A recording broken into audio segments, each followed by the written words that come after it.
It's kind of like our bodies are built from this super detailed blueprint and put together on a really strict timeline. And most of the time, it all goes off without a hitch. But what happens when there's a typo in that blueprint? Or when the whole timeline just gets rushed? That's what we're going to get into. And asking that question is so important. Because when we talk about genetic conditions or issues with development, we're not just talking about some abstract clinical problem. No, we're really talking about variations in the original plan, a slightly different set of instructions that ends up creating a totally unique person. So, let's start with one of the most well-known variations in that human blueprint, Down syndrome. So, what is it really? Well, at its core, Down syndrome, also known as trisomy 21, happens when a person has a full or even a partial extra copy of chromosome 21. It's this extra little piece of genetic material that changes the course of development from the very beginning. Now, this extra chromosome often leads to a whole cluster of physical traits you might recognize. Things like a flatter nasal bridge, or a tongue that might protrude a bit. Another big one is what's called hypotonia, which is basically just decreased muscle tone, affecting muscle strength right from birth. But these blueprint changes aren't just on the surface. A really common and serious complication to look out for is a potential heart defect. And often, the very first clue is something called a systolic murmur. It's basically a specific whoosh sound a doctor can hear with a stethoscope, and it's a sign that they need to take a much closer look at the heart structure. And if you want a clever way to remember that connection, check this out. This little phrase uses the number 21 as a hook, right? It links trisomy 21 directly to two of the most common areas it affects, the baby's face and the baby's heart. Pretty useful. This is so crucial to understand. It's a powerful reminder to just throw any stereotypes out the window, because just like any other group of people, individuals with Down syndrome have this huge, diverse range of talents, abilities, and potential. That little variation in the blueprint, it absolutely does not define the person. Okay, so an extra chromosome is one way the blueprint can change, but that's not the whole story. Let's look at a totally different kind of genetic variation, one that affects the very structure, the scaffolding of the body, Marfan syndrome. So I want you to imagine that your body's connective tissue is literally the glue and the scaffolding that holds everything together, your bones, your eyes, your organs. Well, Marfan syndrome is a disorder that affects the quality of that glue. And as you can imagine, that impacts, well, pretty much everything. The effects are really distinct. People with Marfan syndrome are often unusually tall, with very long arms, legs, and fingers. But while those signs are visible on the outside, the most critical issue, the most dangerous one, is usually hidden deep inside, a potential weakness in the body's largest artery, the aorta. And this is where things get really serious. That main artery, the aorta, can stretch and weaken over time.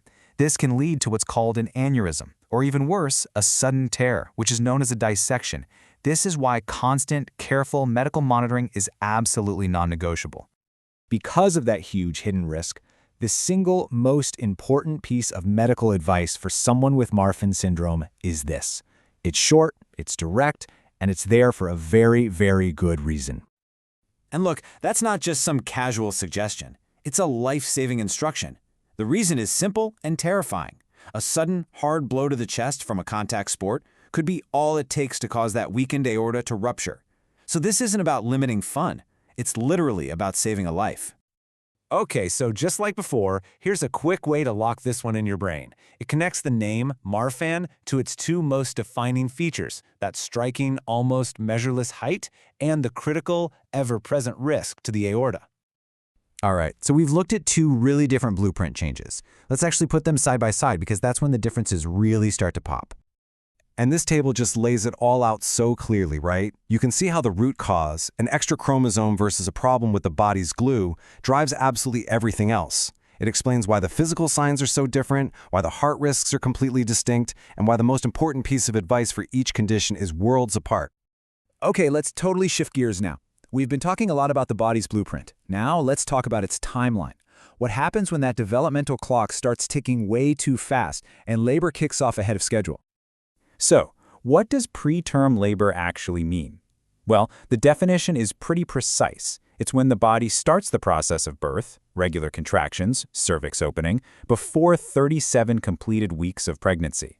That 37-week mark is the big, critical line between being preterm and full term. Now here's the tricky part. The signs can be really subtle. They can easily feel like just another normal ache or pain of pregnancy. That's why being aware is so important. That constant dull backache or that feeling of pressure, it might be more than just a nuisance. It could actually be a warning sign. Things can get even more serious if the water breaks early. In medical terms, that's called premature rupture of membranes, or PROM. The moment that happens, a vital protective barrier for the baby is gone, and immediately, the risk of a serious infection for both the mother and the baby goes way, way up. So when a patient comes in with these symptoms, say at 30 weeks, the medical team just springs into action with a clear 4-step plan. First, they check if the water has broken. Second, they get monitors on right away to track the baby's heart and the contractions. Third, they start giving medications, some to try and stop labor and others to help mature the baby's lungs fast. And fourth, they play detective, looking for a hidden cause, like an infection that might be triggering everything. And that medication piece is a really smart 3-part strategy. Think of it like this. First, they use something called a tocolytic to try and hit the brakes on the contractions. Second, they give magnesium sulfate, which acts like a protective helmet for the baby's brain. And third, they give a steroid called betamethasone to work some magic on the baby's lungs, getting them ready for the outside world as quickly as possible. So when you step back and look at all of this, whether we're talking about a change in the body's blueprint or a sudden shift in its developmental timeline, one thing becomes crystal clear. Just having the knowledge, being aware, is always the first and most powerful step you can take.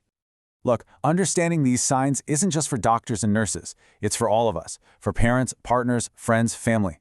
Because recognizing a symptom, understanding what a risk really means, or just offering the right kind of support at the right time, that can make all the difference in the world. Knowing this stuff can literally change a life. So the only real question left is, what will you be looking for?